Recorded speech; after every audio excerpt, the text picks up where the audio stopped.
그리스도 안에서 사랑하는 성도 여러분, 이동훈 목사의 성경의 세계 시간입니다. 우리는 지난 시간 교회 정치 1부에 이어서 2부보다 더 제도적 혹은 보다 더 서열화된 교회의 형태를 한번 살펴볼까 합니다.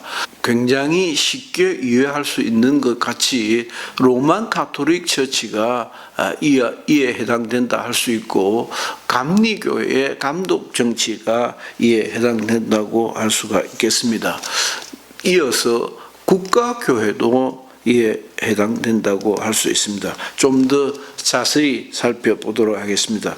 로마 가톨릭 교회의 제도는 감독 제도의 논리적 결론이라고 할 수 있습니다. 그러니까 애초 기독교회가 시작되었을 때 감독이라는, 그러니까 개교회와 개교회가 있었습니다. A라는 교회가 있고, 예를 들면 소아시아 7교회가 있었습니다. 그러면 그 소아시아 7교회를 이끌 수 있는 보다 더 하이어 파스토, 보다 더 주임 사제가 필요하지 않는가 하는 점입니다. 그래서 그 주임 사제를 두고 또 그 주임 사제가 또 계급을 가지게 될 때 그 주임 사제들이 모여서 감독이라고 할 수 있는 계급으로 점점 발전해 가지 않았는가 하는 점입니다. 로마 교회 제도는 자신들의 교회 안에 사도들의 후계자들이 포함되어 있으며, 특별히 사도들 가운데서도 수위를 차지하고 있는 베드로의 후계자가 자신 안에 있다고 강조하는 것이 감독교회와 로마 가톨릭 교회와의 차이점이라 할 수 있겠습니다. 그러니까 같은 감독 제도의 형태를 띠면서도 로마 가톨릭 교회는 감독들 중에, 그게 추기경일 수 있겠죠. 추기경들 중에서도 그 수장이 있어서 그 수장의 베드로였다. 그 베드로를 계승하고 있는 교회의 수장이 로마 가톨릭 교회 안에 있다고 주장하는 것이 로만 가톨릭 처치의 특징이라 할 수 있겠습니다. 베드로의 후계자로 말하자면 그리스도의 특별한 대리인이다라는 것이죠. 베드로는 여러 사제들 가운데 한 사제이지만은, 그리고 12제자들 가운데 한 제자이기도 하지만은, 또 사랑받은 세 제자들 가운데 한 제자이기도 하지만은, 그 한 제자가 주님의 교회를 책임지고 있는 우두머리의 역할을 하고 있다고 이들은 주장하고, 그 우두머리격인 교황이 로만 가톨릭 교회 안에 있고, 그 교황의 권위가 지금도 유효하다라고 주장을 하는 것입니다. 그러나 도무지 이에 동의할 수 없는 것이, 제가 이 시간에는 차마 드릴 수 없는 말씀인데, 로마 가톨릭 교회의 역사를 보면 얼마나 못난 교황들이 있어서 수많은 첩들을 두고 또 정치적 권력과 결탁이 되어서 정말 못난 교회의 우두머리 역할을 해왔던 것도 볼 수 있습니다. 그런 것들은 시간이 지나면서 다 숨겨지고, 어마무시한 권력을 행사하고 있는, 꽤 경건한 채 하고 있는 로마 교회의 수장으로서의 그리스도의 대리권자인 교황을 주장하고 있다는 것이 좀 우습다라고 하는 생각이 듭니다.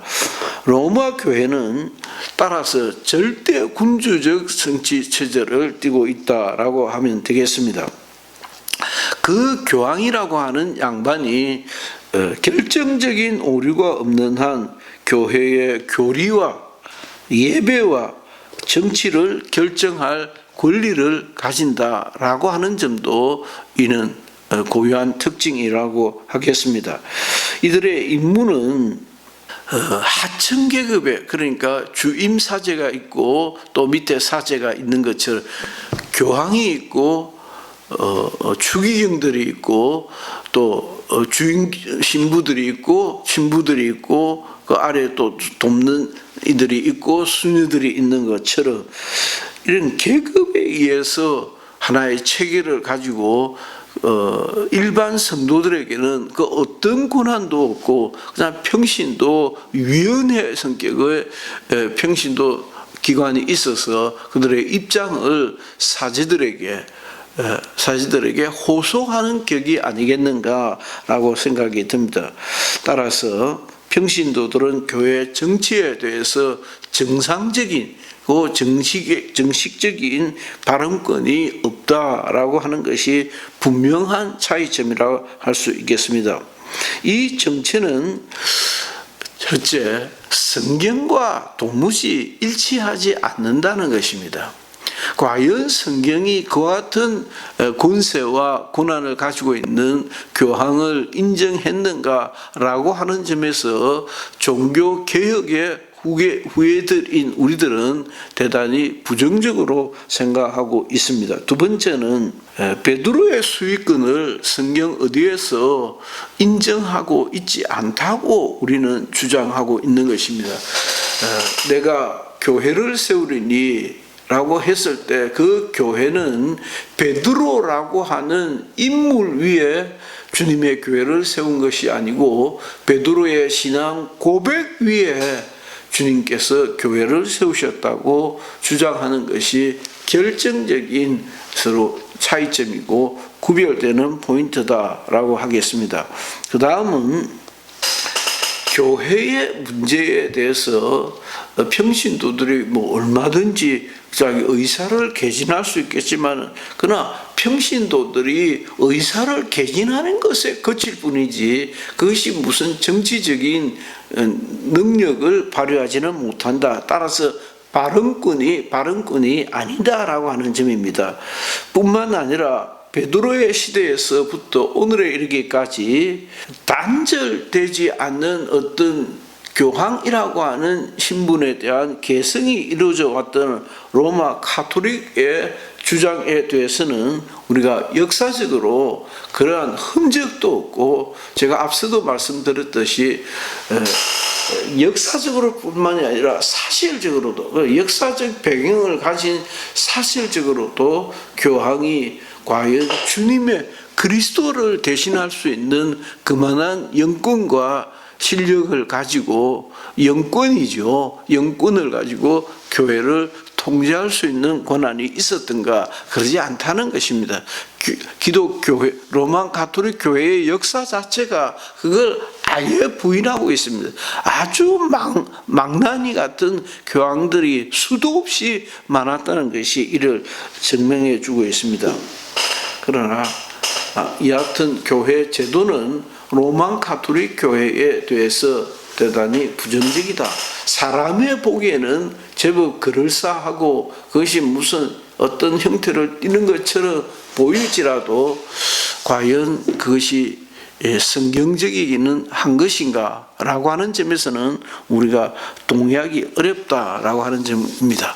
두 번째는 감독제도입니다. 감독제도를 주장하는 사람에 따르면 교회의 머리 되시는 그리스도께서 교회의 운영에 직접 참여하시고 그리고 전적으로 사도들의 후계자들인 고위 성직자들 혹은 설교자들 혹은 감독들에게 위임하셨고 이 감독들이 구별되고 독립적이고 또 무제한적으로 계속할 수 있는 성직으로 만드셨다 하는 점에서 감독이라는 제도와 로마 가톨릭의 교황이라는 것이 살짝 구별되는 그 자리라 할 수 있습니다. 그러니까 로마 가톨릭 교회는 제가 잠시 전에도 말씀드린 바와 같이 예수 그리스도의 위임권을 가지고 있는 교회의 수장으로서의 교황이 무오류한 상태로서 계속 전승되고 있다고 하는 것이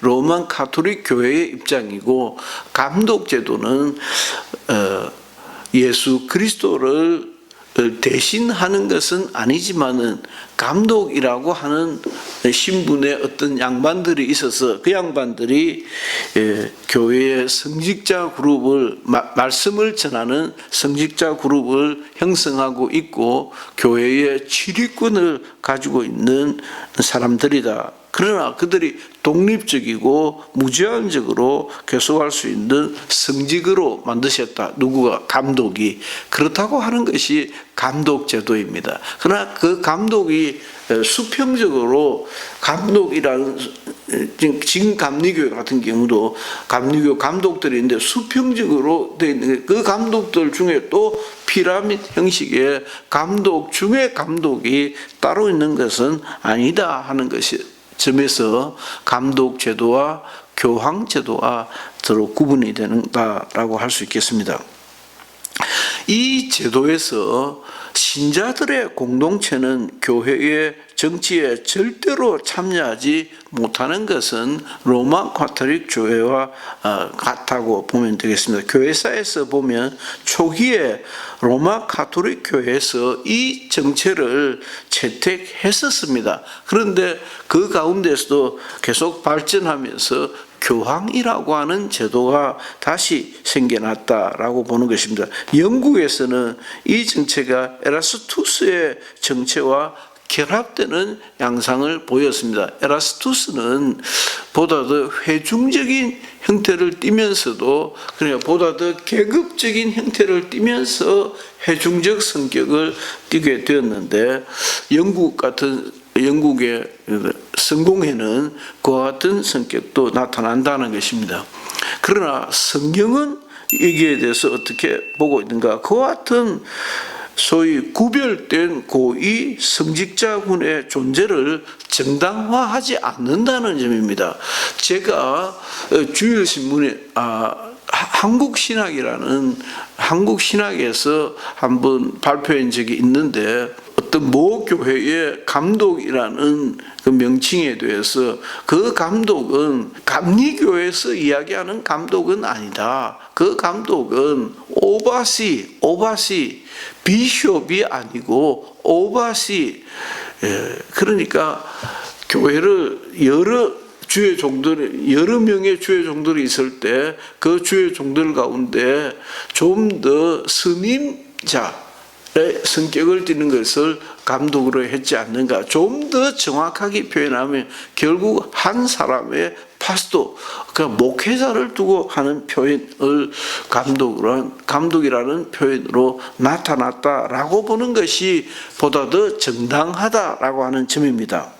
감독 제도를 주장하는 사람들에 의하면 감독들은 안수와 치료에 대한 고유한 권한이 있기 때문에 그들은 신자들을 대표하는 것이 아니고 어떤 의미로서는 신자들로부터 그들의 신분이 나온 것이 아니라고 그렇게 주장합니다. 그러니까 안수받은 주의 종들에 의해서 안수가 이어지는 것이지 신자들이 의해서 감독이 추대되는 그런 형태를 띠는 것은 아니다라고 하는 것이지요. 이는 분명히 차이가 나는 것입니다. 성경에 사도의 직분의 항구성을 지니는 것은 아니라는 점을 우리가 굉장히 중요하게 지적해 볼 수 있습니다. 성경은 사도의 직분이, 복음을 전하는 사도의 직분이 교회를 인도하고 섬기는, 우리가 교회를 이끈다 하는 것과 교회를 섬긴다 하는 것이 두 단어가 혼용되어서 사용되어지는데 감독은 교회를 이끈다고 생각합니다. 반면에 우리가 목사님들은 교회를 섬긴다고 생각합니다. 성도들을 섬기고 말씀으로 섬기고 정치적 어떤 역할로 섬기는 것이지 교회를 이끄는 자가 아니라는 것입니다. 반면에 감독주의의 감독은 교회를 이끈다라고 생각하고 그는 무오류화도 생각하고 아주 독립적인 어떤 계급으로 생각하는 것이 다르다라고 하는 점을 지적할 수 있겠습니다. 그들의 임무는 복음화되지 않는 지역에 복음을 선포하고 교회를 설립하고 신자들로부터 직분자들을 선택하여 교회들을 다스릴 수 있는 권을 맡기는 것이 그 감독의 역할이다라는 것입니다. 그러나 우리가 잘 알고 있는 바와 같이 1세기가 채 끝나기도 전에 사도들의 역할은 다 끝나버렸고 정말 감독 제도가 이야기하고 있는 감독과 같은 감독의 역할은 더 이상 교회 역사에서 나타나고 있지 않다는 것이 참 중요한 지적이라 할 수 있겠습니다. 세 번째는 국가교회 제도입니다. 우리는 국가교회라고 생각할 때 이 국가교회 안에는 큰 하나의 바운더리 속에 지역교회가 있었을 겁니다. 지방교회가 있었습니다. 그러니까 총회가 있고 지방회가 있듯이 국가교회는 지방회를 염두에 두지 않을 수가 있습니다. 지방교회 제도를 대신해서 교회 합동제도, 그러니까 교회가 연합해 있는 합동제도로 불리는 이 정치체제는 서유럽의 몇몇 나라에서 시작이 되었습니다. 이 정체는 교회가 국가에 상응하는 자발적인 결사체라는 전제에서 출발했습니다. 분리된 개교회나 회중들은 단지 하나의 국가교회의 지부일 뿐이다. 그러니까 국가교회라고 하는 하나의 교회가 있고 그 지역의 교회들은 그 국가교회의 한 파트, 한 가지일 뿐이다 라고 하는 것이 중요한 국가교회의 입장입니다. 고유한 권한은 따라서 국가교회 안에 있고 이 조직이 지교회를 관할하는 형태라 할 수 있겠습니다. 이것은 고유한 권한을 당회에 두는 장로교회의 정체와는 완전히 비교되는 정치체제라 볼 수 있겠습니다. 당회는 개교회 중심입니다. 개교회 중심인데 그 개교회가 자꾸 오염화되면서 시차례가 되고 시차례가 크면서 노회가 되고 노회가 크면서 총회가 되면서 그 총회, 노회, 지방회 같은 이런 조직들이 하부 조직들이 다 그만한 상당한 정치력 권한을 가진다는 점에서 국가교회와 조금 다른 차이점이라 할 수가 있습니다. 우리는 총회는 총회대로 노회는 노회대로 지방회는 지방회대로 또 개교회는 개교회대로 독립적인 권한을 가진다고 보아야 합니다. 그것이 어떤 상위 계급이 있어서 상위 계급이 하위 계급을 통제할 수 있는 것처럼 이해하면 그것은 바른 장로교회의 그 어떤 시스템도 아니고 국가교회의 형태라 볼 수 있습니다. 자, 이러한 국가교회가 가지는 약점들을 좀 살펴보면 첫째는 지교회의 자율성을 전적으로 무시한다는 것입니다. 지교회, 당회가 위임받은 담임 목사가 있는 당회가 있는데 그 당회가 교회의 최종 결정권자지 상위 기관이 있어서 그 기관들이 당회를 지역교회를 통제할 수 있는 것은 아니다 하는 것이 중요합니다. 두 번째는 자율적 원리와 그리스도에 대한 직접적인 책임의 원리를 인정하지 않는다 하는 것입니다. 개교회의 자율적 원리에 국가교회는 배치가 되고 따라서 교회의 머리가 되시는 주님의 지배에 대해서도 주님의 책임에 대해서도 이는 좀 조화가 되지 않는다라고 보여진다는 것입니다. 세 번째는 그리스도의 직접적인 통제와 책임을 인정하지 않을 뿐만 아니라 형식주의에 매몰될 가능성이 굉장히 높다라고 하는 점입니다.